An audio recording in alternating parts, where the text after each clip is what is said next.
Chase. Welcome to our new podcast, Tokenized Revolution. We're actually doing this outside of the company, just so it can be something that rests aside, but closely related. My whole strategy is to not tap my keyboard because I've noticed, or Tats always tells me when I do these things, I'm tapping and it's annoying. So I don't know if you have a similar strategy, but that's mine. Kind of just want to start out by giving you this. For our perspective is to give you guys an opportunity to talk about yourselves mostly, and then I'll wind in, Etherfuse. Obviously, it makes sense a lot with Brale, but where he's fit. But perhaps we could start with a quick introduction from you, Chase. What you are, who you are, and what you do in the future. Sounds great. Well, happy to join. I'm Chase. I lead product at Brale, and we're a stablecoin issuer. So we have a stablecoin as a service model.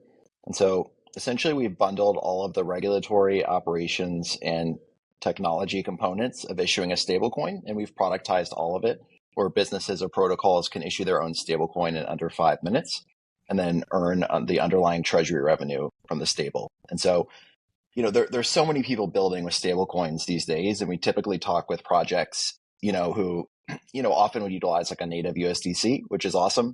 But they often want to benefit from some of the stablecoin usage they develop.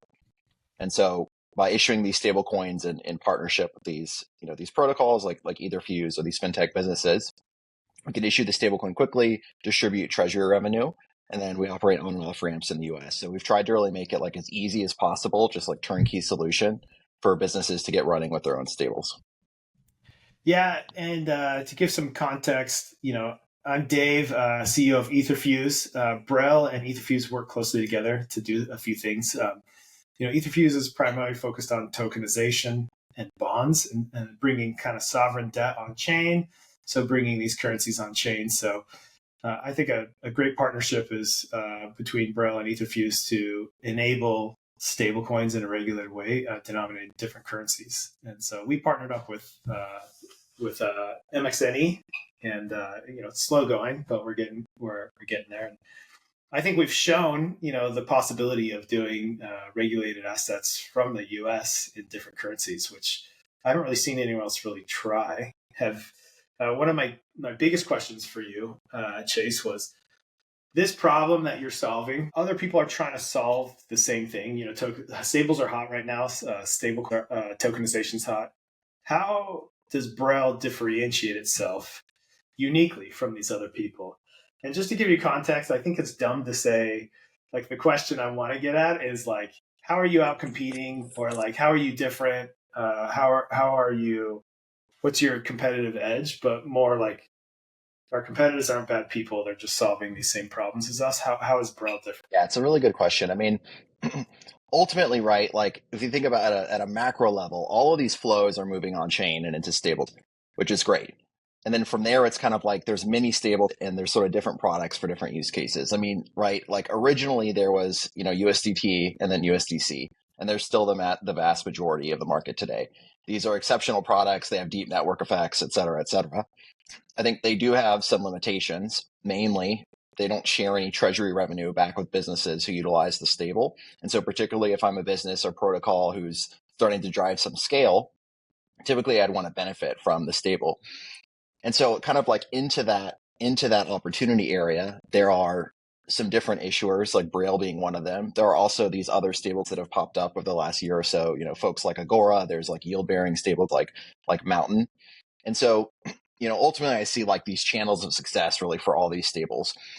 I think for us, where we're finding a lot of success is particularly in areas where it's difficult to get a native stable today. So for example, if I'm like an emerging ecosystem or I'm like an app chain, there's just not a lot of options. Like you could use kind of like a wrapped stable. And that's something I think we're really well positioned to help with, is sort of, we really have this vision, which people thought was crazy. I think some people still think is crazy, of like thousands of stables, honestly, like tens of thousands of stable coins. And as we go into all these app chain environments, it's something where like we're well positioned to do this. Whereas a lot of these other issuers, maybe they get there eventually, but they're going to be way slower, way slower moving. But I think, like Brale makes sense in some of these cases. I think in general, though, I'm excited because there's just like this proliferation of on-chain, like real world assets, proliferation of stable coins. And, there's different flavors here of like the, stables that will, pass benefit back on to the projects, which is something I'm really excited about. Yeah, I think that strategy of passing benefits back on a project has to work. To me, given access and given like no regulatory hindrance, everything is a commodity in the end, and it's gonna like if you look at Tether, you look at USDC, you look at or Tether. I mean, they say there's 100 people that run Tether. I don't know if that's true or not, but that's a small amount of people for a $130 billion market cap. And that would just lead me to believe the efficiency for the customer, there's a lot of juice to be to squeeze. Meaning if 100% of that yield is being captured for 100 people, a corporation or a business of 100 people, then there's a competing product out there that can drive some efficiency or some revenue and bring it back to the user. And so there's a utility there, or there's an opportunity there. And I really see Brale providing that. That's kind of our philosophy too, with stable bonds. We obviously are kind of, I don't think we are as much focused on the retail and use case. We're kind of more focused on being a treasury of some capacity to folks like Brale. But I think that there's something to be said, or I think Brale's going to do it one, and I think you have a good opportunity to provide the same utility but give the user back some value. The second thing I wanted to kind of ask you about is, what are your thoughts? There's two kind of like real world things that are happening right now. One is with Bridge, and the other is with PayPal. And I want to see how you kind of interpret those things as opportunities or just the way Brale thinks about them. So this new acquisition by Bridge, I think it's 1 point something billion, huge number, huge equity sell. Does that affect Brale in any way, or have you guys had any kind of insight from it? Yeah, I mean, it was like the Bridge acquisition was huge news. I mean, people were just like freaking out over it. I think like rightly so. And I think at least in the near term, I think for us, and I've heard a lot of things from similar kind of stablecoin companies, it just increases the sort of legitimacy and awareness of everyone building in the space. And so, we've had so many kind of inbound requests and opportunities that came up over the last week and a half. And I think a lot of it is just indirectly through Bridge. I mean, I think this is sort of like, it's been happening for a while. I think like the PYUSD was one of the earliest ones, some of the stuff with Visa. But I think now there's going to be a very clear mandate, like across fintech companies, looking at the Stripe example, to really figure out stablecoins. And there's going to be different avenues there, right? Some will do self-issuance, some will look to partner. But I think, we originally built the business a lot with this sort of thesis in mind, right? That you will see a lot of PYUSD type stablecoins. And so at least from like a kind of marketing awareness angle, I think we're really excited about it. I mean, what Bridge did was amazing. I think the technology they built out, they saw a clear opportunity, and sort of just all these stablecoin chats and everything we're in. I'm just seeing it's just opening up more and more opportunity. I think more from like the fintech world. For all of us building. We're obviously close with the VC world. One surprising thing from VCs that I didn't expect, because I kind of grew up before becoming an entrepreneur myself, was that I thought VCs were very contrarian, like, oh, I do things other people don't. And what I'm learning is that's the opposite is totally true, is when something goes hot, you all of a sudden feel this new attention. And so I can imagine you probably have got VCs have been driving that, like, oh, there's this huge acquisition. I need to be exposed to this. And just that interest probably creates more opportunities for you as well. I don't know if you've seen any more VC type interest or people wondering how they could be in your next round or know you guys more. But have you seen anything, Matt, from the investment side? Yeah, I think it's been helpful in terms of like clients, partners, investors, kind of across the board. I feel like, it's like when you look at the kind of like the innovation curve, it's like, other than the very early segment, which is kind of out and trailblazing, like a lot of people are just reacting to signals of what everyone else is doing. And I think when you combine, again, the PayPal stuff, some of this Bridge, like the Bridge stuff as a signal, it's turning stablecoins a bit into this like future thing. Hey, maybe we'll play around to something that's like really, really a mandate Yeah. now. And I think there are more issuers, but there's really not a lot of there's not a lot of places kind No. of to go. Like if you're trying to issue a stablecoin, Paxos is amazing, and they were the one that proved it, and they're going to continue to do really well in the enterprise market. But sort of for all these sort of businesses, there's just not a lot of places to go. Yeah. Um, and so I'm excited to see like what ends up getting launched over the next year or so. Yeah, I'm looking at RWA.xyz, and according to them, there's 112 asset issuers, which is such a small number for this space. That's not just stablecoins, that's treasuries, bonds, Yeah. private credit. I think what's interesting, you and I both know, that 112 is probably inflated by people actually doing anything real. I think it's like 10. I think there's probably 10, maybe 20 companies that have kind of done the real work to move things forward. I think people who are really taking this seriously, who survive, are going to do very well. 112 felt low to me, and that's everybody who's trying to get listed, which is pretty crazy. So I agree with you. There's not a lot of people here doing things. There's not a lot of places to go. So people who want in have probably a handful of names where they can get people to work with. So we've kind of seen the same. It's pretty interesting. I think I want to talk about the PayPal kind of opportunity, which I think speaks volumes to Brale. You might not see it the same way that I do, but most importantly, I want to talk about on January 1st, PYUSD had $159 million market cap. And then if you go to August 24th, it was at $1 billion. And do you know what it is today, by any chance, Chase? I don't. You might. Yeah, I'm not. It's not a test, but it's 600 million. Which is still. What does that mean to you? I want to give you this is why I think Brale's going to do well. The whole point of Tokenized Revolution is for me to brag about people who I think are killing it or who are maybe unrecognized too. But what does that whole up and down mean to Brale? Or do you have a perspective on it? Because I do, I'll follow up with it, but I kind of want to see what your thoughts are. I mean, I'm super curious to hear where you're going with it. I think at a high level, I mean, PYUSD was huge for Brale. Obviously, we're not working with them directly, but this basically fintech stablecoin, as more of these fintechs look to expand beyond just sort of like transactional fee models that they're doing today and going more into issuance. I think obviously we're biased, but we're betting that you're going to see many more stablecoins created in the PYUSD segment, and we're already seeing that today with a lot of growth stage companies. Obviously, just leveraging the general benefits of stables, right? I mean, just the 24 settlement, low fees, but really the ability to build this separate revenue model that far outstrips kind of what they can do with a similar thing in Web2, really turning issuance much more, getting leverage over banking partners and that kind of thing.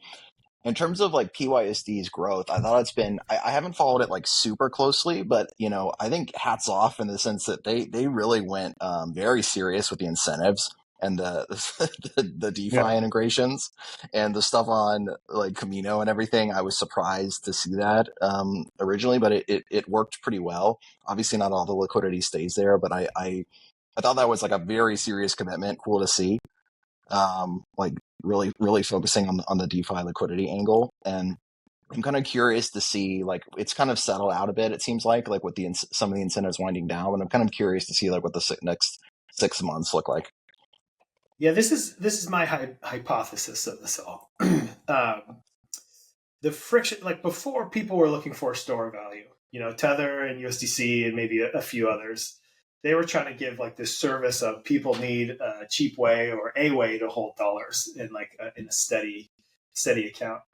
I think those days are over. Meaning, I think with PayPal, I think they had hoped to provide a utility outside of what their app does, which is enable payments quickly, and so they create a community, but also generate the store of value that the rest of the world uses. And so I think the pump to $1 billion was kind of that hope. The reduction to 600 million was just still awesome, and they're still doing well. to me indicates that the days of being able to pump value and have it maintain because you're kind of a first mover are over.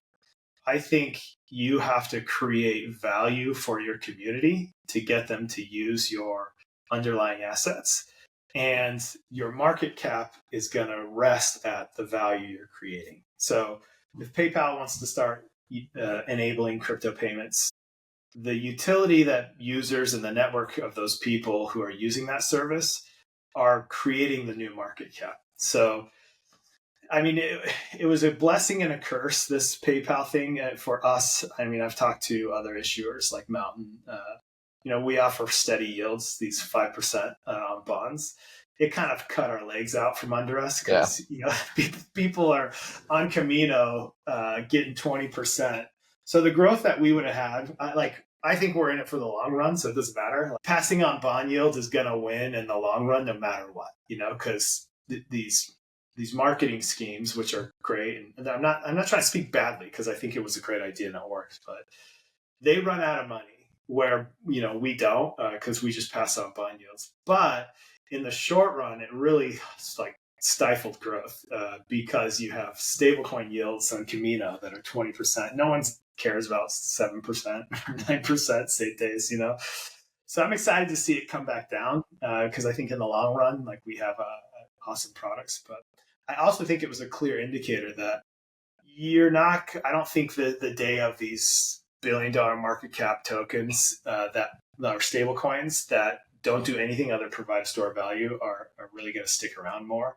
I think you have to build an application on top. You have to create some value independent of it, and your users will help reinforce that by holding your stables. And so I think this is bullish for Brale because Brale reduces the friction of everything. So you focus on your app, you do whatever you do that's unique, that creates your vertical in the market, and let Brale help you create the stablecoin. You don't have to do the work, other than to integrate. And, you can just focus on your app. And I think that's the way the world's going. And I think this PYUSD kind of, I would say, history will just kind of move people to just build on Brale, to be honest. Instead of drop $1 billion in the market, they'll build on Brale and start focusing on creating value. Yeah, real quick. I was talking to a protocol on Solana recently, and they were trying to figure out their treasury management, and they were looking at products like like savings products, and it was a few products there may be 5 to 8%, and it was Camino, and I was like, I don't know if we should be viewing that as a savings product. But it was definitely interesting. I think though they did run the experiment. They ran the experiment and it's sort of all out there. It's interesting to see. My hope in the future, a lot of what we've seen so far is these in terms of these branded stable coins, we saw the exchanges kind of do it first, Binance going back to BUSD. We've seen some of these, PYUSD now. I think something I'm really excited about is more of these sort of community-led stable coins. In a way, these are community-led, these sort of exchange things, but I think really aligning the stablecoin with the community mission. I think things like Glow Dollar really excite me, where you have a stablecoin that is really designed for this community. It's governed by the community. The treasury revenue of the stable goes back to the community. It lines up with some of the thinking around MXNE as well in the local community. And I think there's almost a sort of an emotional alignment, community alignment side to the stablecoin that I think gets into some softer kind of piece there that even goes beyond the treasury revenue. And I think long term, I'm excited to see some of these communities have more of their own stables. And I think there will be a sort of stickier aspect there because it's sort of I can park my money anywhere, but I'm gonna choose to sort of align with this stablecoin that's governed by people that I trust, governed by my community, and where proceeds are directly going back to things I care about. Yeah, and I think the need to build your own. So the infrastructure to issue a stablecoin is insanely difficult to get. So not only just the technical infrastructure, but the regulatory infrastructure, the where you're incorporated. And so I think we'll start to see more of a move towards these community stables because the communities are better at building communities. The people who are good at building stablecoins are out there. but the value isn't sticking with just the infrastructure. There's a need for a community on top. And so I'm real hopeful for Brale. I think you guys are well positioned for that space. I think, to me, I look at you kind of like an AWS of stablecoins, where people will go, okay, well, now let's add our stablecoin, let's integrate with Brale, especially since y'all are partnering up with us. And so it won't just be US denominated stablecoins. You have Mexican stablecoins, and we'll have Brazilian and European and British. I don't think people understand how powerful that's going to be. I could, in the US, create a pound stablecoin and use it and do currency. So I'm really excited to see that. So I'm really excited for people to notice. I don't think people notice, and people understand the opportunity of that. I'm surprised, you're not seeing Paxos do it or Bridge. Maybe I am surprised. Maybe I'm not surprised. I said I was surprised, but I know regulatory stuff gets sticky. But really excited to see kind of like the proliferation of different types of stablecoins and opportunities. And, for us, I think we have a similar strategy in the sense of we want to be a collateral as a service. So we want to bring bonds on chain, sovereign debt. It's a huge market. No one's really focused on it outside of US products. That has been interesting to me. I'm seeing a lot of competition on the US denominated tokenization space, almost to a point where it seems unreasonable. There's every month there's like 20 more popping up. You have a perspective on that? Are you seeing anyone else focus on anything else besides US denominated products, or does it seem like people are trying to win the US space? Yeah, I mean, how many US treasury issuers are there now? I don't even, I guess we could pull up like the RWA again. I mean, there's so many. So many. Offhand, I haven't really seen much. I think this ability to bring, to bring these products for the rest of the world online is amazing. If you think about this collateral as a service and the stablecoin as a service, we're in this state of the world today where, at least on the stablecoin side, I mean, I think we're still at 99.9% USD denominated stables. That is 2 years, 5 years. That is not going to be the state of the world.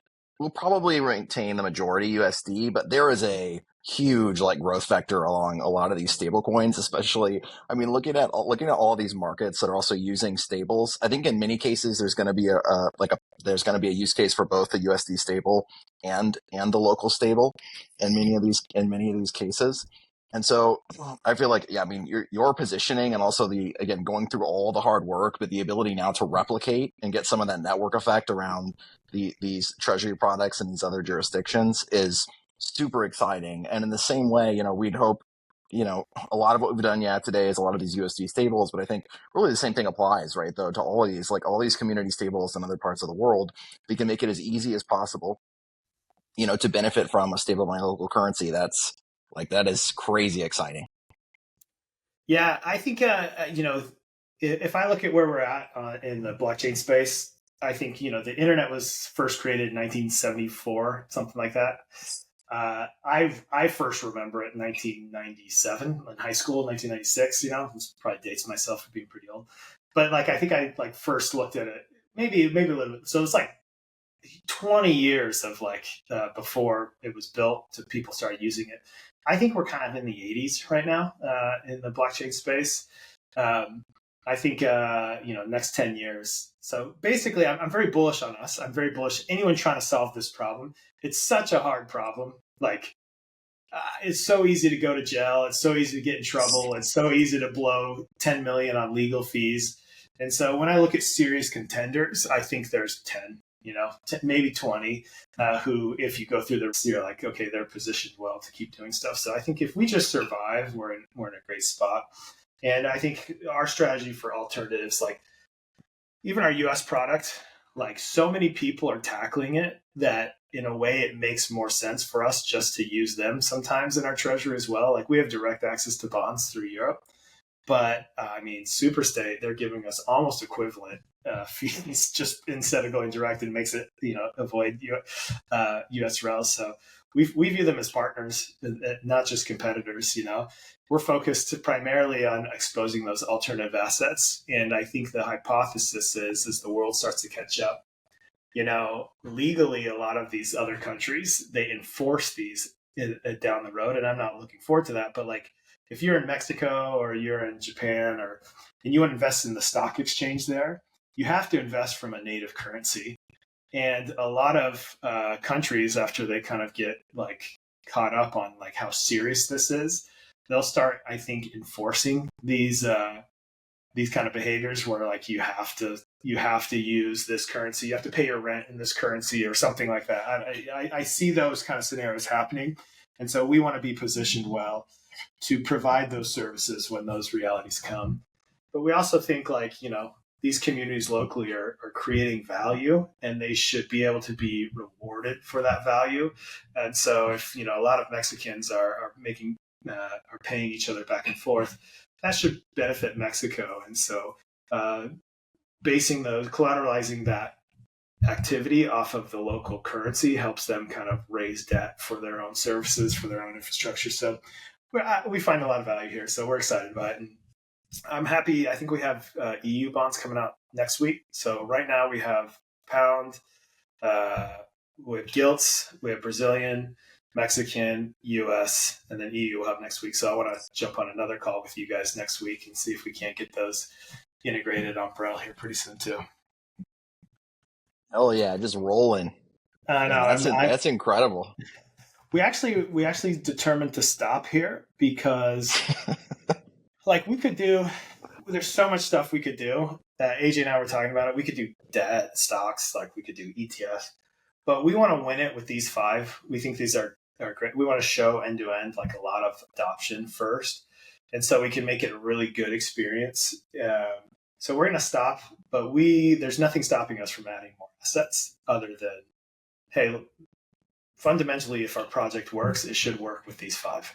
And if it doesn't work with these 5, adding 15 more isn't going to help. So our now focus is just let's push these out, let's get them out, and once we see more traction, we'll add more assets. But for now, we're going to stop here until we get some more volumes moving. So just to make sure we provide a good experience, and as people integrate, things don't break, and we're available. So we're still a small team. Well, these are intended to be short, Chase. Appreciate your time. Anything else? Any other comments before we convene?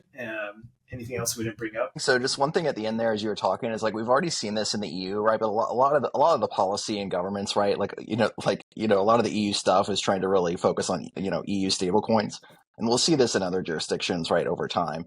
And so I feel like we're just very, very early again with the state of the world of like these USD stables. And I think someone like you is really well positioned, I think, as we see this more and more over time. Now you bring that up, one interesting thing is, so like we have an EU stable or EU bond. We don't operate in the European Union. The miracle that it's possible for me to create an EU like interest-bearing token and provide it to Mexicans without needing permission of the European Union is only like created by the blockchain. And it's kind of awesome. It's kind of cool that we'll start to see, we have all these regulatory barriers preventing us. You guys you were at a fintech product before, but we built a fintech company before this. And like after we built it, once you saw how slow settlement was, it was like, dude, the blockchain is the future. Maybe we're early, but it's the future. So I'm excited to see the opportunities that this unlocks, and like the things that are going to come out that we're not even aware of, just because it's possible for like a Mexican to have an EU stable, like a pretty much an interest-bearing savings account in their wallet on chain without needing to go through this huge regulatory burden in Europe. So anyways, just thought I'd mention that. Yeah, I love building this kind of stuff because it just like opens the design space for things that often you can't even really predict these things. But if you could just open kind of the rails here, like give the tooling, it's just crazy to think about. And people always build things, right, that you'd never imagine. I'm excited for it. All right, Chase, appreciate your time. Awesome. This was fun. All right, talk to you soon. Yeah. See ya.